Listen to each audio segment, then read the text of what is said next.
And hello everybody, we're back again having a look at the McFarlane DC Multiverse Scarecrow. And gotta say, this guy's pretty cool. I have modified mine a decent bit.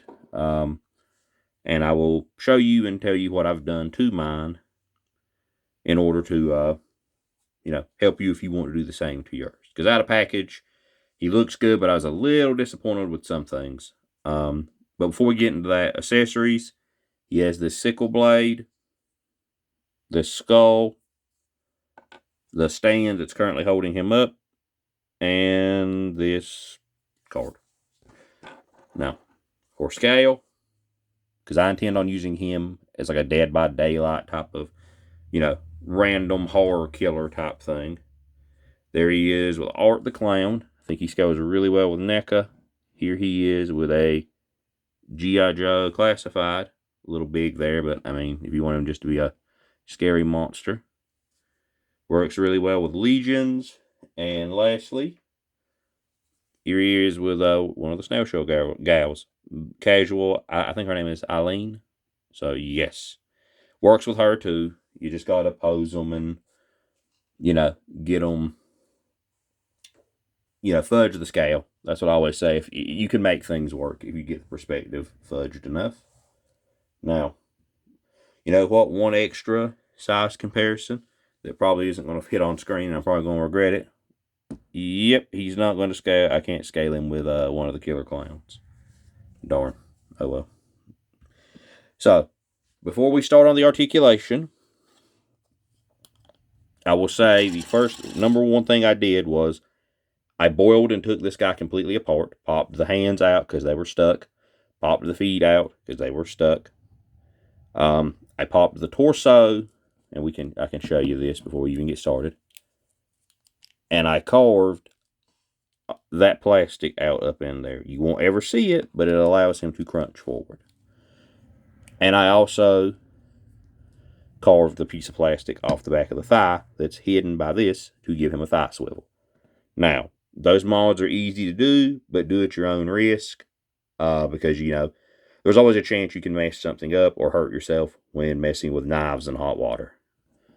So, articulation-wise, head can tilt, can look up about that far, can look down, left, right. This is a floating piece. Arms they're on a butterfly type socket with a cap. Bicep. Very nice double jointed elbow. Wrists are on a hinge. This is a cover piece that can be taken off. They can rotate. Again, mine are still a little bit tight, but not super tight. He can go back this far. You'll have some gap if you do it that way. He can go forward thanks to the mod I did to the upper torso, which is a little bit more than what he could do, because before it was something more like that. So being able to get him a little more crouched is nice. Legs can go out about that far without, really putting any stress. They can kick forward. Thanks to the mod, he has a thigh swivel, so he can turn his leg out. Double jointed knees. Can kick his own ass. Foot rotation. Ankle pivot that's kind of hard to deal with because these are hard. Forward and back. And a toe joint. So, do I recommend you pick this guy up? Without the mods, he's just another very limited but good looking McFarlane figure. With the mods, he's much more articulated and you can really get him into some creepy poses. I think he will be making the list for best of this year. He's definitely one of my favorite DC Multiverse figures. There's a nice bit of paint on him.